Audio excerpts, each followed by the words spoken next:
I mean, I feel like they're all political. I feel like it's the individual versus the big corporation or the big group. It's about good and evil in us, as well as our institutions. So, and the idea that some of us think we're really great people, but in the real world we're not. We're terrible people who run your life in a very selfish way, and you think you're doing good when you're actually not. All Star Wars is a way of updating that idea to say, watch out, because there are people out there who don't play by the rules, and if you're not careful, you're going to lose all your freedom. And at the same time, those people who may not play by the rules because they're selfish and greedy turn themselves into evil people who don't care about other people. Did Daisy Ridley just claim that Star Wars is all about politics? So, what would George Lucas think about that? For decades, Star Wars has been known for its storytelling. Heroes, villains, adventure, and the timeless battle between good and evil. However, Ridley is now making headlines by suggesting that Star Wars is fundamentally political. This has sparked intense reactions from fans. If George Lucas were to respond, he'd likely be just as surprised as they are. Lucas has always described Star Wars as a mythic narrative with universal themes, rather than a platform for modern political agendas. So, is Ridley rewriting history, or is there some truth to her statement? And more importantly, what does this mean for the future of Star Wars? Let's dive in and explore. I was interested in doing a film that could affect kids, and I'd studied mythology and everything, and I decided I'm going to make a modern myth, and which teaches, again, the basics of what you have in a society, because mythology is there to glue a society together. It gives you common ideas about who you are, about what your society is, what you believe in, what your God is, what your values are, and it's based on the psychological motifs behind myths. I disliked the business of Hollywood intensely. When I had that choice of Star Wars being a success, I said, I'm going to try to make a go for it. And so I invested in the next movie and borrowed money from a bank and everything. I had everything at stake. I did it primarily because I didn't want the studios to tell me what to do. I didn't want them coming and commenting on my work and putting their little ideas in there. And because I needed to make sure I controlled the vision and not have it be diluted by a lot of other people, I ended up with a company, and the company was successful, and movies were successful. Daisy Ridley's recent comments about Star Wars being primarily political have stirred up quite a reaction from the fandom. But the real question is, what would George Lucas think of this? Ridley argues that Star Wars has always been about the individual versus the powerful corporation or group, claiming that political themes have been woven into the story from the very beginning. To her, the franchise has always been about the timeless struggle of good versus evil, something that resonates with everyone in their daily lives. This, she says, is part of the very DNA of Star Wars. However, many fans are skeptical of this take. Some do agree that Star Wars has contained political themes. After all, the conflict between the rebels and the Empire is a clear allegory for fighting oppression, and the prequel trilogy explored how a democracy can slip into dictatorship. But others feel that Ridley's comments represent a shift towards pushing modern political agendas into Star Wars, rather than focusing on what originally made the franchise so compelling: timeless storytelling, memorable characters, and epic adventures. When it comes to understanding the heart of Star Wars, there's no one better than George Lucas, the creator of this galaxy far, far away. Lucas has always said that Star Wars is about mythology, heroism, and the eternal battle between good and evil. Yes, politics have played a part in the story, but Lucas has always been careful to weave these themes into the background, drawing on history for inspiration without turning Star Wars into a lecture on current events. He kept the focus on the fantasy, letting the audience engage with the mythological aspects rather than being overwhelmed by contemporary politics. Daisy Ridley finally revealed how she feels about the sequel trilogy. Were you surprised by how divisive it was, the reception to it? I think it's still upsetting because you don't want people to feel like you've not served the thing that they're a fan of. Ryan's one was so divisive. You think? So, yeah, so it really felt like the first one was fairly, everyone was responsive in a similar way. This works, thank God. Yeah. How did it happen? And then Ryan's one, super divisive, and then the last one, super divisive. That's where Ridley's statement seems to lose its credibility. She presents Star Wars as though it has always been about individual activism fighting against large corporations, which sounds more like modern political rhetoric than the classic battle between the Republic and the Empire. This has fans questioning whether she fully grasps what George Lucas originally intended for the saga. Lucas himself faced criticism for incorporating political elements into the prequels, but he approached these themes with subtlety and depth. When he referenced real-world politics, he did so through allegory, not through overt messaging. For example, the character Newt Gunray was named after Newt Gingrich, and Anakin Skywalker's chilling line, "If you're not with me, then you're my enemy," was a deliberate nod to a speech by George W. Bush. However, these political references were carefully woven into the story, providing layers of meaning without taking over the narrative or overshadowing the timeless themes of Star Wars. I like to make men uncomfortable. I enjoy making men uncomfortable. Not you, just not you. Point taken. Point taken. I am working to bring something that makes you uncomfortable, and it should make you uncomfortable because you need to change your attitude. And it's only when you're uncomfortable, when you're shifty, when you have to have difficult conversations that you will perhaps look at yourself in the mirror and not like the reflection. Really great. We'll start working on that. I am a Californian. Be nice. Just being but honest. But you know what? But Elon, that is it is. With you folks to go first. Joking aside. The real concern now is how Star Wars: New Jedi Order will handle politics. Ridley's statements have led some to believe that the movie could push a specific political message, potentially straying from George Lucas's approach of timeless storytelling.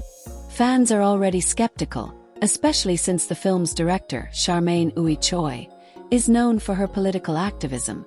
She's openly stated that all of her projects include an element of activism, raising concerns that New Jedi Order could become more about messaging than about crafting a great Star Wars film. Compounding these worries, the film has already gone through multiple writers, with George Nofi now taking over the script. Nofi has acknowledged that Star Wars is deeply steeped in broad political themes, citing the Empire's parallels to Nazi Germany and the Roman Empire. However, he insists that New Jedi Order won't focus on today's politics. The question remains: can fans trust that promise, especially given Lucasfilm's track record under Disney? Many are doubtful, fearing that modern politics will overshadow the timeless adventure and mythological elements that made Star Wars great. Next Star Wars movie is tentatively titled New Jedi Order. Are you excited to explore Rey as a teacher after 3 films of her as the learner? I am.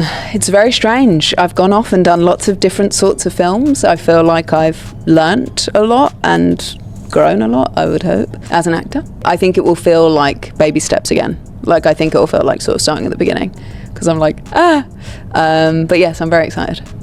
Do you think she'll be a different teacher, or she'll do it a little differently from Luke? I would say, from what I understand, yes. The frustration within the Star Wars fandom is completely understandable. Disney's handling of Star Wars has already been criticized for prioritizing identity politics and divisive narratives over strong storytelling. Many fans feel betrayed by The Last Jedi and The Rise of Skywalker, and the decision to focus another Star Wars movie on Rey, when so many fans wanted the story to shift in a new direction, feels like another slap in the face. At the heart of this controversy is a much larger issue. Star Wars used to unite people. It brought together generations of fans, offering a shared mythology filled with adventure, heroism, and hope. But now, it often feels like every new project is more about fighting culture wars than delivering the next great space fantasy. Rather than focusing on what made Star Wars special, timeless stories and universal themes, Disney seems more interested in using the franchise as a platform to push political and social agendas. This is exactly what George Lucas never intended. His vision for Star Wars was always about universal storytelling, stories that anyone, regardless of background or beliefs, could enjoy. Lucas created Star Wars to inspire, entertain, and offer an escape from the world. He understood that good storytelling is about depth and connection, not division. And it's that legacy that many fans are hoping the franchise can return to. I've kind of lost control of Star Wars, so it's going off in a different path than what I intended. But the first 6 are very much mine and my philosophy. Let me just talk about the upcoming Star Wars, The Force Awakens. How do you feel about it? Well, it's, I made the decision to sell the company with Star Wars. I made that decision. It started here and it went there, and it's all about generations, and it's about, the issues of fathers and sons and grandfathers, and it's a family soap opera. I mean, ultimately, we call it space opera, but people don't realize it's actually a soap opera, and it's all about family problems and it's not about spaceships. So they decided they didn't want to use those stories. They decided they were going to go do their own thing, and so I decided, fine, but basically, I'm not going to try to. They weren't that keen to have me involved anyway, but at the same time, I said, I'm not going to. If I get in there, I'm just going to cause trouble because they're not going to do what I want them to do. So, and I don't have the control to do that anymore, and all it would do is muck everything up. And everything in your body says, don't, you can't. And these are my kids. So all those Star Wars films. All the Star Wars films. They were your kids. Yeah, well, they are. I loved them. I created them. I'm very intimately involved in them, and obviously to sell them off. I sold them to the white slavers that take these things and. When George Lucas heard about Daisy Ridley's comments, rumors suggest he was shocked, maybe even angry, scratching his head in disbelief. He couldn't fathom how someone so closely tied to Star Wars could misunderstand its core message. To Lucas, Star Wars was never about modern-day activism or corporate messaging. It was about myth, storytelling, and timeless themes that transcend politics. Lucas has always been clear about what Star Wars represents. Yes, the saga contains political themes, but not in the way Ridley describes. From the very beginning, Lucas framed Star Wars as a battle between the little guy and an oppressive system, rebels versus empire, republic versus dictatorship. The struggle wasn't about individuals fighting corporations, as Ridley put it, but about small groups resisting tyranny. It was the fight for freedom and the dangers of unchecked power. When he created the original trilogy, Lucas famously drew inspiration from real-world history, most notably the Vietnam War. He saw the rebellion as a stand-in for the Viet Cong, fighting against a technologically superior empire. His intention was to critique the idea of empire building, whether it was the British Empire or, in his own words, the American Empire. Lucas wanted to tell a story about how powerful governments become corrupt and oppressive when left unchecked. That's why the original trilogy focused on the rise and fall of the empire, and why the prequels explored how a democracy can crumble into dictatorship. However, Lucas knew that how you tell a story matters. He didn't hit audiences over the head with overt political messaging.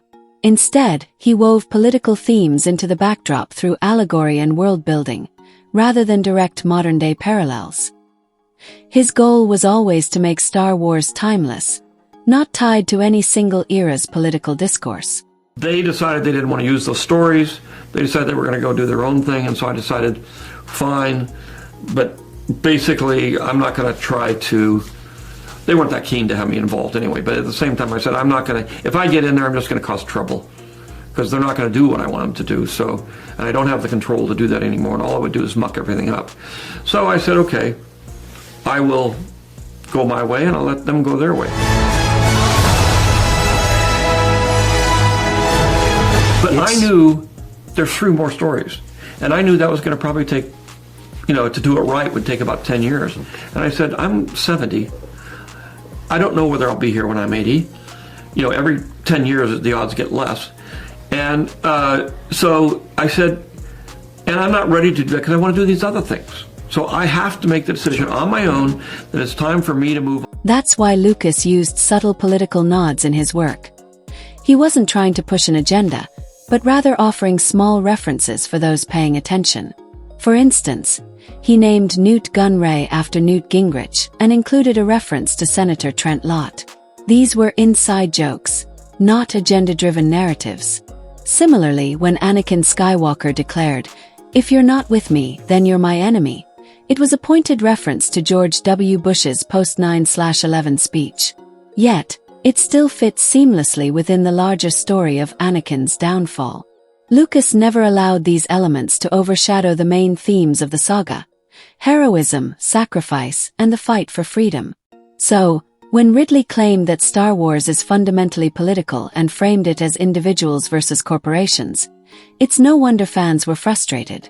It's no surprise that Lucas himself would be shaking his head. She wasn't just making a broad observation about the political themes in Star Wars. She was redefining the franchise in a way that misrepresented Lucas' original intent. The real problem isn't that Ridley acknowledged political themes, but how she framed them. By shifting the focus to modern political struggles, she risked turning Star Wars into something Lucas never intended. A lecture rather than an adventure, a statement instead of a story. This is exactly what fans fear about New Jedi Order.